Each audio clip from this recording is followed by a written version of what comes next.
Om Swastiastu. Perkenalkan, kami dari kelompok SGD A9. Pada kesempatan yang baik ini, kami akan mempresentasikan penugasan student project kami yang berjudul Blefaritis While Traveling. Dapat dilihat pada layar terkait anggota kelompok SGD A9 yang berkontribusi dalam pembuatan penugasan student project ini. Sebelum lanjut, adapun outline bahasan dari presentasi kali ini, yang mana kami akan membahas terlebih dahulu mengenai bab 1 pendahuluan, dilanjutkan dengan bab 2 pembahasan, dan diakhiri dengan bab 3 penutup. Baik, perkenalkan saya Indira Prana dengan 3 digit NIM akhir 012. Pada kesempatan kali ini saya akan menyampaikan mengenai bab 1 pendahuluan dari penugasan student project kami. Adapun latar belakang dari penugasan student project ini dilatar belakangi karena blefaritis ini merupakan kondisi inflamasi pada margin kelopak mata yang seringkali disertai dengan gejala nyeri, gatal, dan pengelupasan pada bulu mata. Angka kejadian penyakit ini dilaporkan meningkat seiring bertambahnya usia, terutama di atas usia 50 tahun.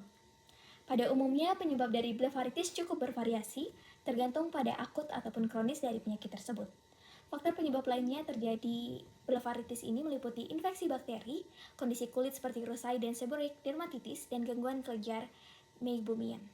Beberapa studi penelitian yang lain juga telah menunjukkan bahwa individu yang tinggal atau bekerja di lingkungan yang cenderung berdebu ataupun terpapar polusi udara memiliki prevalensi blefaritis yang lebih tinggi.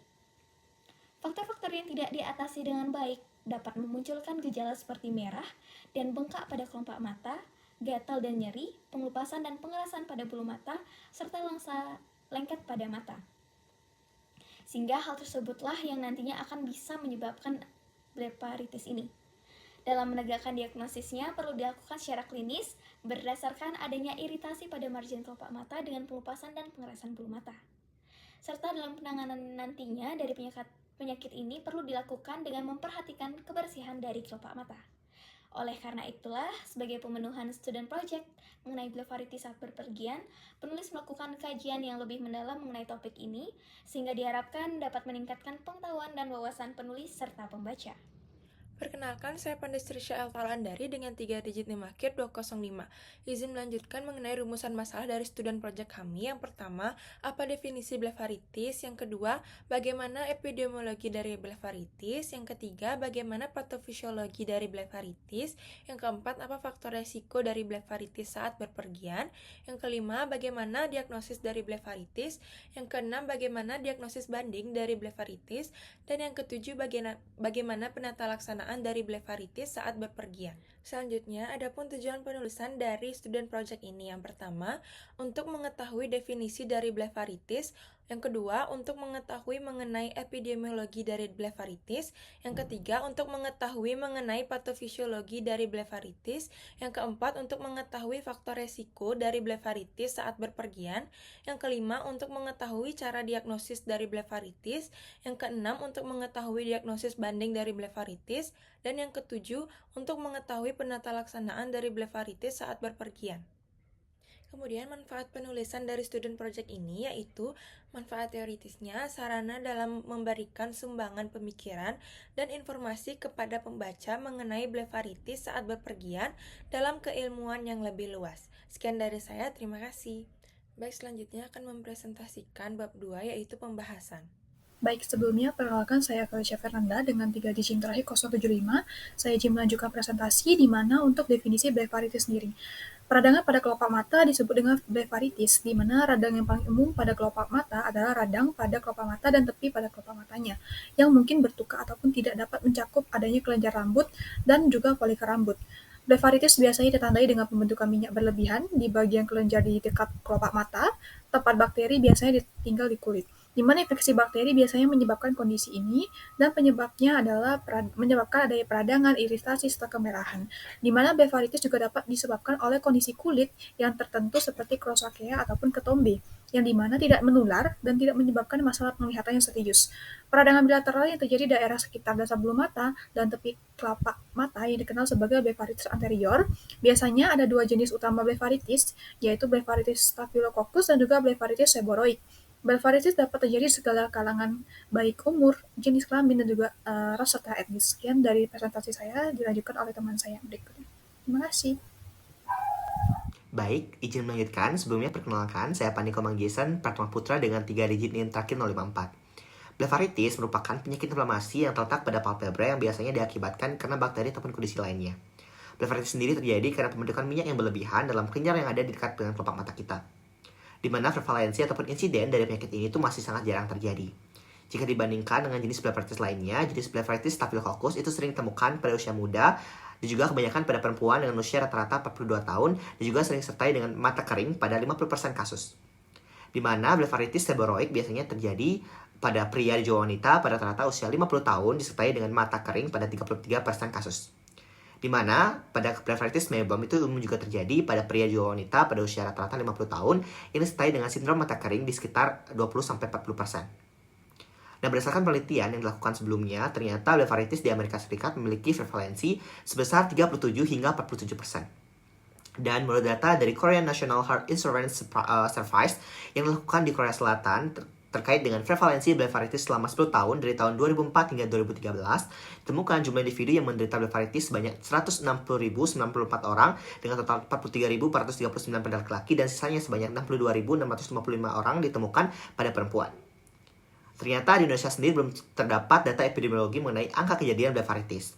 Akan tetapi, sebuah penelitian juga dilakukan di Provinsi Sulawesi Utara, tepatnya di Rumah Sakit Mata Manado. Dari tahun 2017 hingga 2019, blefaritis berada pada urutan ketiga penyakit infeksi pada mata yang terbanyak, setelah konjungtivitis maupun keratitis.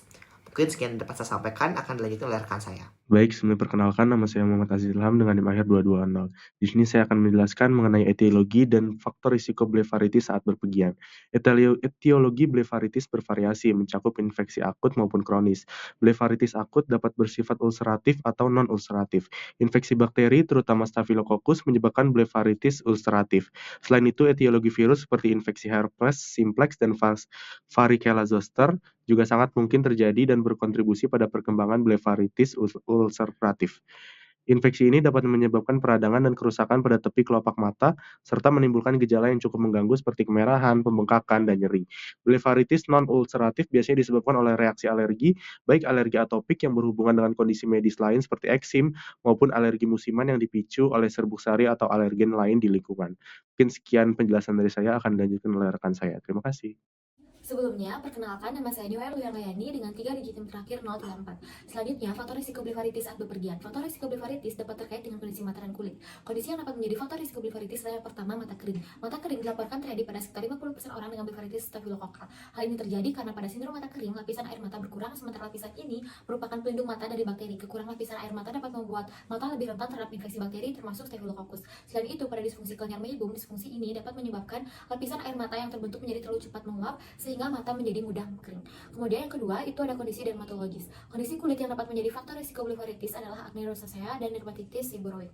Acne rosacea ini ditandai dengan kemerahan pada kulit wajah disertai pembuluh darah yang lebih tampak dan adanya jerawat. Sedangkan dermatitis seborrheic ini merupakan kondisi peradang pada kulit yang ditandai dengan kulit bersisik, kemerahan, serta berketombe yang berkontribusi pada perkembangan blefaritis. Kemudian selanjutnya, yang ketiga, ada penyakit demodicosis. Nah, infestasi demodex yang ditandai dengan ketombe berbentuk silinder atau lapisan di sekitar bawah mata ditemukan pada sekitar 30% pasien dengan blefaritis kronis. Demodex adalah jenis tungau yang hidup di folikel rambut dan kelenjar subaceus pada manusia. Investasi pada pembuangan tungau menyebabkan penyumbatan folikel dan kelenjar. Penyumbatan ini dapat mengganggu fungsi normal kelenjar meibum dan menyebabkan peradangan pada kelopak mata. Selanjutnya, beberapa faktor risiko yang dapat memicu blefaritis saat bepergian meliputi yang pertama, infeksi bakteri oleh bakteri Staphylococcus dapat menyebabkan blefaritis, terutama jika kebersihan mata tidak terjaga dengan baik selama perjalanan. Yang kedua, ketombe pada kulit kepala atau alis. Dermatitis seborrheic pada kulit kepala dan alis juga dapat berkontribusi terhadap perkembangan blefaritis. Selanjutnya, alergi. Penggunaan kosmetik atau paparan terhadap alergen baru selama perjalanan dapat memicu reaksi alergi yang menyebabkan blefaritis. Kemudian ada efek samping obat-obatan. Beberapa obat dapat mempengaruhi kondisi mata dan memicu blefaritis sebagai efek samping. Selanjutnya, ada kutu pada bulu mata juga menjadi faktor risiko yang dapat menyebabkan blefaritis. Dan yang terakhir, kelainan pada kelenjar minyak. Disfungsi kelenjar meibum atau MGD dapat menyebabkan blefaritis karena kelenjar ini bertanggung jawab untuk menghasilkan lipid yang mencegah penguapan air mata. Kegagalan fungsi kelenjar ini dapat mengakibatkan mata kering dan peradangan pada kelopak mata. Baik, perkenalkan saya Nanda Dwi Pena dengan 3 digit terakhir 047. Patofisiologi blefaritis disebabkan oleh kolonisasi bakteri pada kelopak mata karena adanya pembentukan minyak yang abnormal pada kelenjar di kelopak mata, yang menyebabkan terciptanya lingkungan yang sesuai untuk bakteri. Kelenjar meibom dan kelenjar Zeiss di kelopak mata berfungsi menghasilkan minyak untuk melumasi mata. Pada blefaritis, kelenjar-kelenjar ini mengalami disfungsi, menyebabkan minyak menjadi kental dan lengket sehingga terjadi penyumbatan yang akan memicu peradangan. Penyumbatan kelenjar meibom menciptakan lingkungan yang ideal untuk pertumbuhan bakteri. Bakteri yang seringkali menginfeksi seperti bakteri Staphylococcus aureus dan bakteri Propionibacterium acnes. Bakteri ini akan mengeluarkan enzim dan racun yang memperparah peradangan, merusak jaringan, dan menarik sel-sel kekebalan tubuh. Hal ini mengakibatkan infeksi mikrobakteri secara langsung pada jaringan di sekitar kelopak mata dan terjadi kerusakan sistem imun yang disebabkan oleh produksi toksin bakteri, sisa buangan, dan juga enzim. Sekian penjelasan dari saya. Terima kasih. Baik, perkenalkan saya Nima dari Desa Putri dan NIM Akhir 149 izin melanjutkan untuk diagnosis dari blefaritis. Diagnosis blefaritis dapat ditegakkan melalui pemeriksaan klinis yang melibatkan riwayat dan juga pemeriksaan fisik. Pemeriksaan fisik yang dapat dilakukan meliputi inspeksi pada area mata untuk mencari tanda dan gejala blefaritis seperti eritema, edema, kerontokan bulu mata, kerak, dan sekret serosa pada bulu mata. Salah satu prosedur diagnostik yang sering dilakukan untuk menegakkan diagnosis blefaritis adalah pemeriksaan slit lamp yang menggunakan lampu yang memfokuskan cahaya untuk memberikan pandangan stereoskopis yang tepat dari palpebra, konjungtiva, kornea, dan bagian anterior dari mata. Pemeriksaan ini sangat berguna untuk mengidentifikasi tanda-tanda peradangan dan perubahan pada mata yang mungkin terjadi pada pasien dengan blefaritis. Pemeriksaan fisik biasanya sudah mencukupi untuk mendiagnosis mayoritas dari kasus blefaritis. Namun, dalam kasus yang kompleks atau tidak responsif terhadap perawatan awal, tes diagnostik khusus lainnya seperti pemeriksaan kultur biologi dari kelopak mata dan konjungtiva, serta pemeriksaan imaging pada kelenjar meibum dapat dilakukan untuk mengkonfirmasi diagnosis. Perkenalkan, nama saya David Sagiman dengan 3 digit IMA akhir 117. Pada saat ini saya akan menjelaskan mengenai diagnosis banding dari blefaritis. Blefaritis adalah suatu kondisi umum yang terjadi yang ditandai dengan kelopak mata yang memerah, bengkak, iritasi, dan gatal. Blefaritis dapat menyebabkan timbulnya butiran seperti ketombe pada bulu mata. Diagnosis blefaritis biasanya hanya didasarkan pada anamnesis dan temuan-temuan fisik saja. Diagnosis bandingnya, blefaritis biasanya terkait dengan permasalahan mata yang memiliki tanda gejala yang sama. Diagnosis banding blefaritis dengan tanda gejala yang sama meliputi kalazion, dacryoadenitis, dacryocystitis, dan hordeolum. Kalazion adalah suatu penyakit yang ditandai dengan adanya massa yang menghalangi kelenjar meibom yang berada di bagian tengah kelopak mata. Dacryoadenitis adalah suatu peradangan pada kelenjar lakrimal. Dacryocystitis adalah suatu peradangan yang terjadi pada lacrimal sac atau lacrimal duct. Sedangkan yang terakhir, hordeolum adalah suatu kondisi pembengkakan pada kelopak mata yang terdefinisi dengan baik. Umumnya, hordeolum disebabkan oleh bakteri infeksi folikel bulu mata. Mungkin sekian dari saya, akan dilanjutkan oleh teman saya. Terima kasih. Perkenalkan, nama saya Natasha Katrina Caca dengan 3 digit IMA akhir 240. Di sini saya izin menjelaskan mengenai tata laksana blefaritis saat berpergian. Blefaritis adalah peradangan pada kelopak mata yang dapat menyebabkan gejala seperti mata merah, gatal, keropeng di sekitar mata, dan sensasi seperti ada benda asing di mata. Tata laksana blefaritis saat berpergian yaitu meliputi yang pertama, kebersihan tangan, kemudian kompres hangat, kemudian yang ketiga itu sabun atau pembersih mata, kemudian obat tetes mata atau salep, kemudian penggunaan kacamata daripada lensa kontak. Mungkin sekian dari saya, akan dilanjutkan oleh teman saya. Selanjutnya akan mempresentasikan bab 3 yaitu penutup. Baik, perkenalkan, nama saya Iga Dewa Putra dengan 3 digit Terakhir 37. Di sini saya akan membahas kesimpulan dan juga saran. Yang pertama, kesimpulan. Jadi blefaritis ini merupakan peradangan pada kelopak mata. Prevalensi blefaritis di Amerika Serikat mencapai 37-47%. Di Korea Selatan lebih sering terjadi pada orang di atas 50 tahun. Sedangkan di Indonesia sendiri data spesifiknya belum tersedia, namun umum terjadi di Sulawesi Utara. Blefaritis ini disebabkan oleh kolonisasi dari bakteri pada kelopak mata akibat pembentukan minyak abnormal pada kelenjar kelopak mata, menciptakan lingkungan yang sesuai untuk bakteri. Diagnosis dari blefaritis ini dapat ditegakkan melalui riwayat serta pemeriksaan fisik mata, salah satunya pemeriksaan slit lamp. Kemudian pemeriksaan ini mencari tanda-tanda seperti eritema, edema, dan juga kerak pada bulu mata. Pada kasus yang kompleks, tes tambahan seperti kultur mikrobiologi dan juga imaging kelenjar meibom dapat dilakukan. Diagnosis banding dari blefaritis ini dengan tanda gejala inflamasi pada kelopak mata meliputi Calazion, Dacryodenetis, Dacryositis, dan juga Hordelum. Kondisi yang dapat menjadi faktor risiko blefaritis adalah mata kering, kondisi dermatologis, dan juga penyakit demodikosis. Sedangkan saat bepergian dapat disebabkan oleh infeksi bakteri, ketombe pada kulit kepala, alis ataupun alergi, serta efek samping dari obat, kutu pada bulu mata, dan juga kelainan pada kelenjar minyak. Tata laksana yang dapat dilakukan saat bepergian adalah dengan kebersihan tangan, kompres hangat, pembersih muka, obat-obatan, dan juga penggunaan kacamata daripada lensa kontak. Selanjutnya saya akan membahas tentang saran. Jadi penulis berharap agar pembaca dapat lebih memahami dan juga mendalami isi dari kajian ini.